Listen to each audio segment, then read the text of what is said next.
Pessoal, eu sou o Renato Peçanha e está começando mais um vídeo do canal Aqui Se Faz História.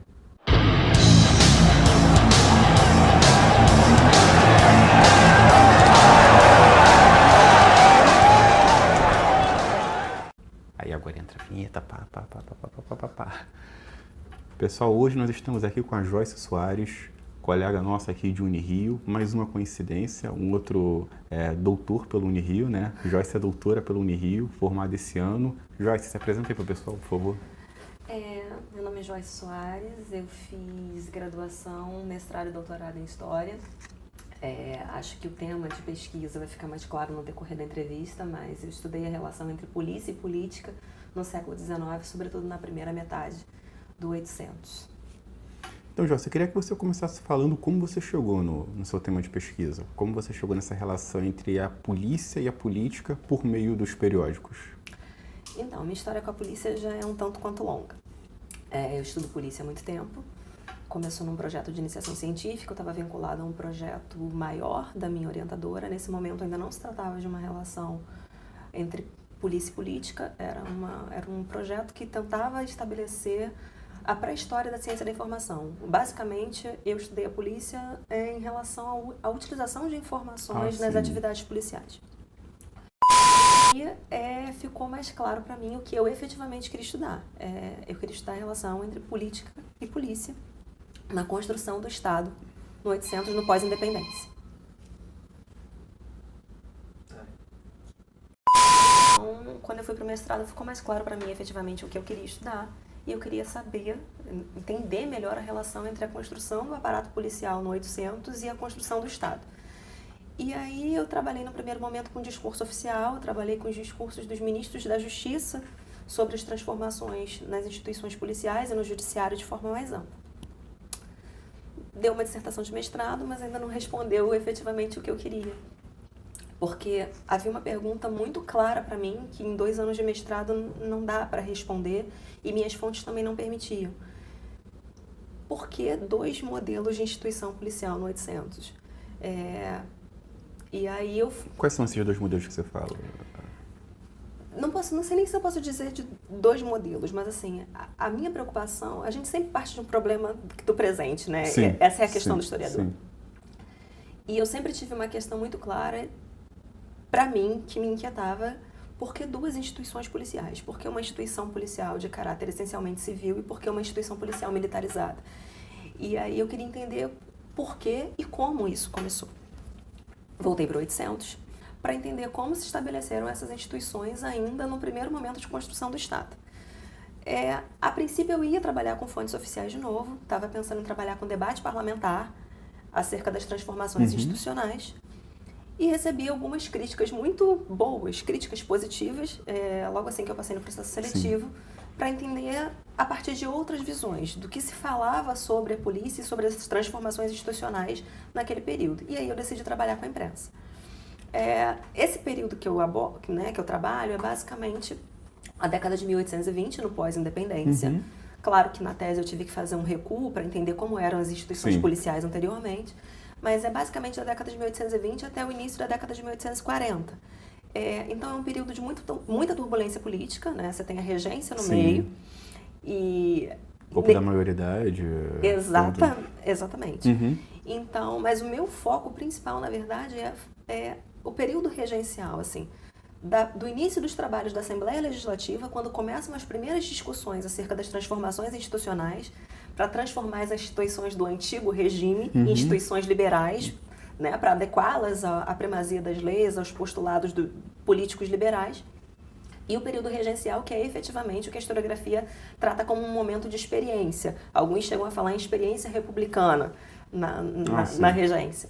Então, foi basicamente esse período que eu trabalhei, e aí como existiam diversas correntes políticas nesse momento, a gente ainda não podia falar dos partidos como a gente vai conhecer, mas existiam diferentes correntes políticas disputando os projetos sobre o Estado e sobre as instituições, eu tentei trabalhar como essas transformações institucionais se deram a partir das visões dessas diferentes correntes políticas. Ou seja, de certa forma também você está abordando as primeiras concepções de organização do Estado no Brasil, né? Isso.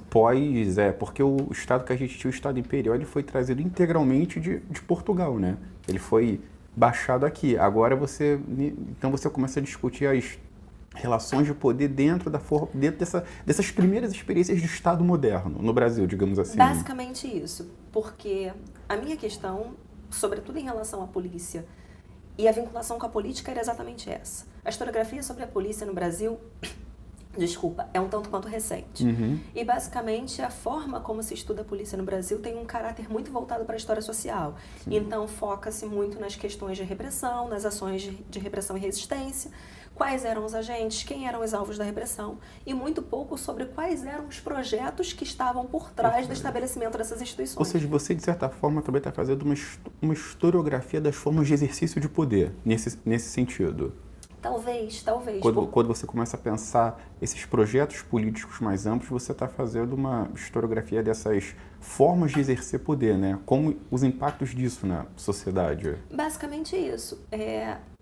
A minha preocupação era demonstrar que o projeto político, o projeto de polícia, primeiro, o projeto sobre a polícia foi um projeto político, e o projeto que venceu não era o único projeto possível. Existiam disputas sobre o que era a polícia, o que ela deveria fazer, como ela deveria se organizar, e essas disputas estavam vinculadas às próprias disputas de poder pela construção do Estado nesse período. Não seguia um processo linear, como a historiografia estabelece, a historiografia mais tradicional. Olha, nós tínhamos a Intendência Geral de Polícia, a Guarda Real de Polícia, e aí tivemos o Estado Monárquico Constitucional, depois tivemos o Corpo de Permanentes, a Secretaria de Polícia. Seguir essas etapas, né? Como se tivesse sido um processo de superação natural. O Estado liberal veio, então nós superamos as instituições do antigo regime. Não foi assim. Houve disputas sobre como organizar essas instituições a partir do advento do Estado Monárquico Constitucional. A concepção de polícia, que é típica do antigo regime, é muito diferente de polícia que a gente concebe e vai conceber ao longo do Estado liberal. Ao longo da ideia de polícia que vai se construindo no Estado liberal, no 800, e que é a ideia tradicional que a gente conhece hoje. A polícia era uma forma de administração do poder que visava, sobretudo, a centralização de poder nas mãos do Estado. Está vinculada à racionalização do poder, é um processo que começa no século XVII em alguns estados, em Portugal começou no século XVIII. Então, a Intendência Geral de Polícia tomava conta de tudo, desde questões de urbanização, iluminação da cidade, controle populacional e, obviamente, questões de segurança. E para implementar suas ações, ela se utilizava da Guarda Real da Polícia, que era efetivamente a força militarizada responsável pelo patrulhamento das ruas e etc. Quando a corte portuguesa chegou ao Brasil, essas instituições foram transplantadas, grosso modo, para o Rio de Janeiro, a partir das peculiaridades locais. O Rio de Janeiro, de uma cidade colonial, se transformava na sede do Império Ultramarino. Uma série de transformações urbanas foram implementadas e aí a polícia novamente teve esse caráter. A Intendência Geral promoveu estudos sobre isso, uma série de mudanças em prédios, iluminação da cidade, etc. Só que ainda assim, ainda era uma polícia com pretensões absolutas, digamos, que permaneceu assim ainda após o advento da independência do Estado Monárquico Constitucional.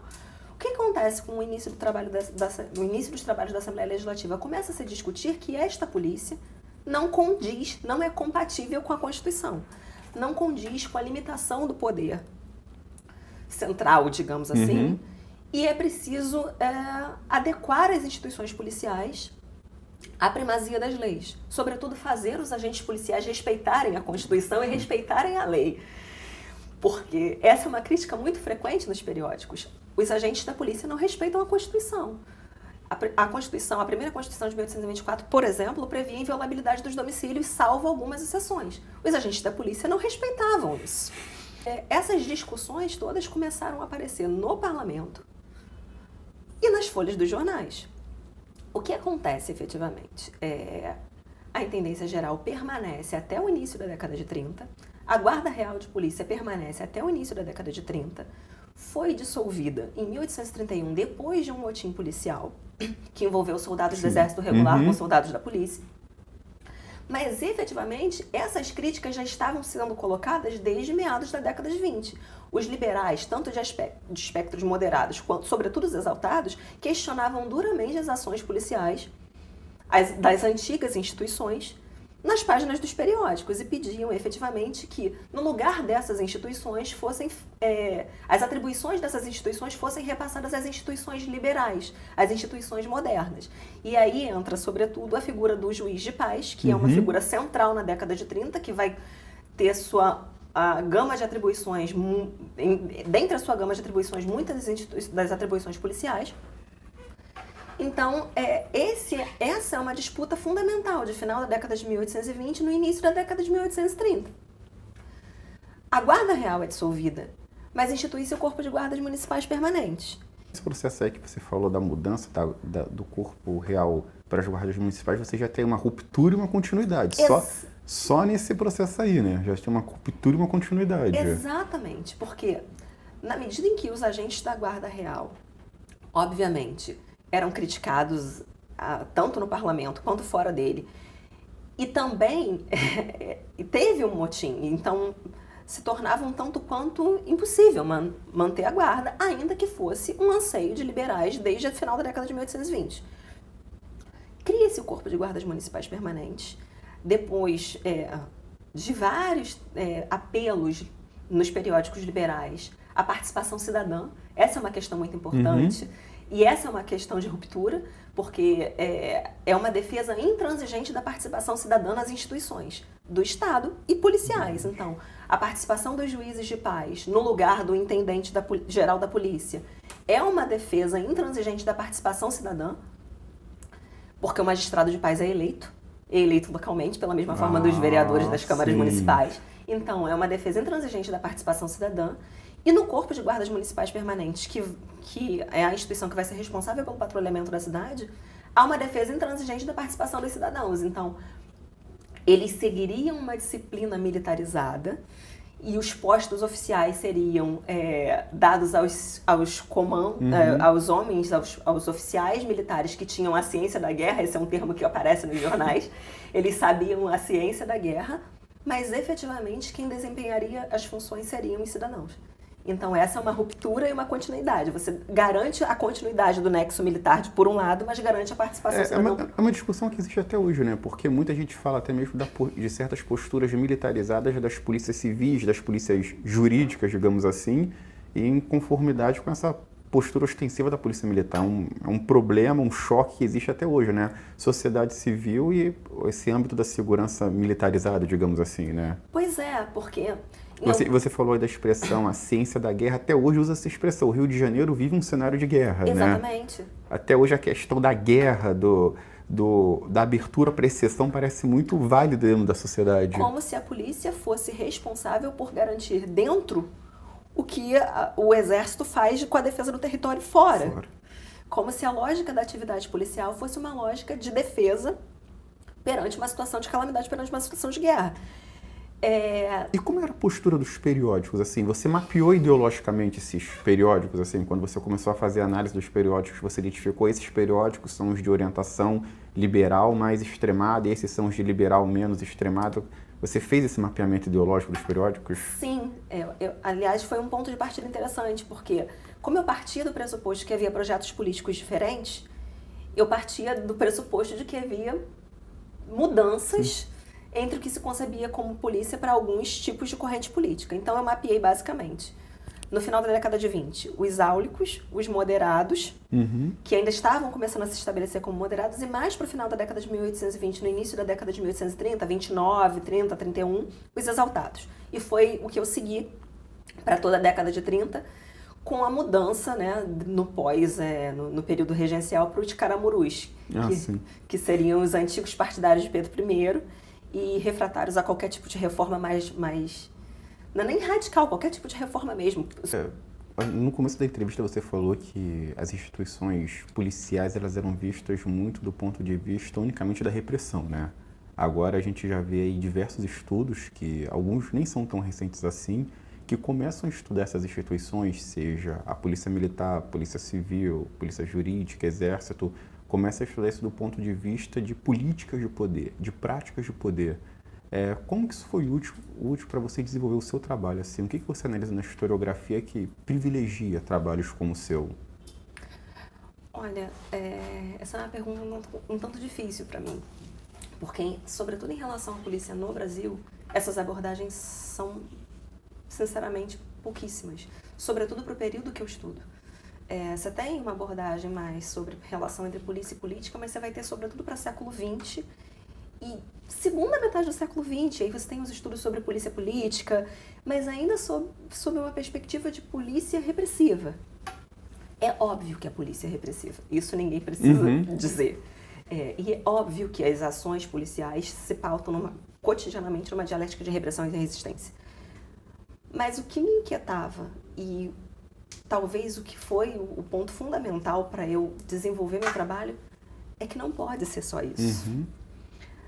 Há dinâmicas, há projetos, há ideias, por que não dizer? Há ideias que contextos, né?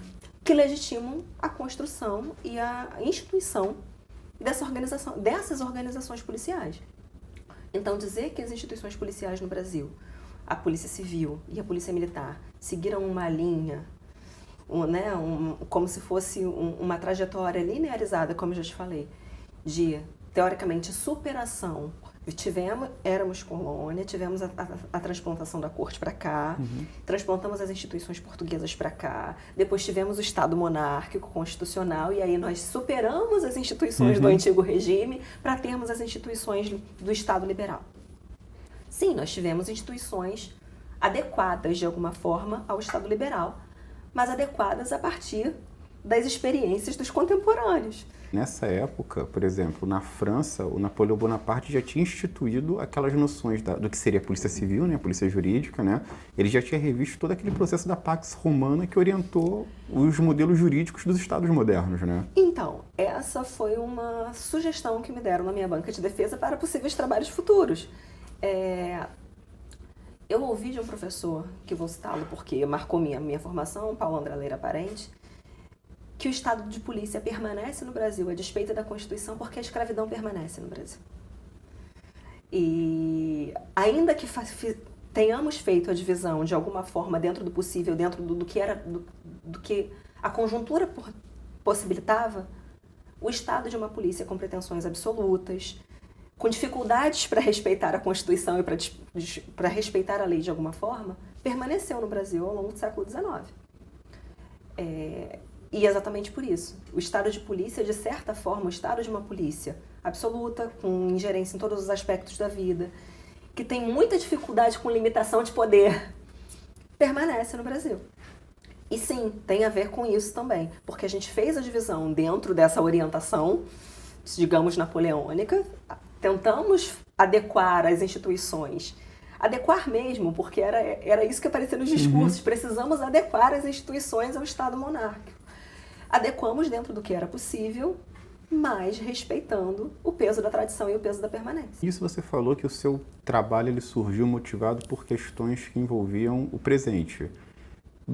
Voltando a esse tema, o que você pode falar bem rapidamente de rupturas, permanências, o que daquela época, ainda hoje, inspira práticas, assim, entre a formação da polícia daquela época, como a gente vê a polícia hoje em dia?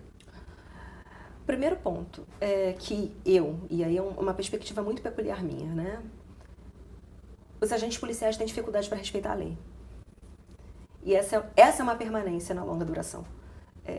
Eu li jornais da década de 1820, 1826, 27, em que a oposição àquela época ao governo de Pedro I criticava as instituições policiais porque os agentes policiais não respeitavam a Constituição. A gente abre os jornais todos os dias e vê denúncias de que os agentes policiais não conseguem respeitar a lei.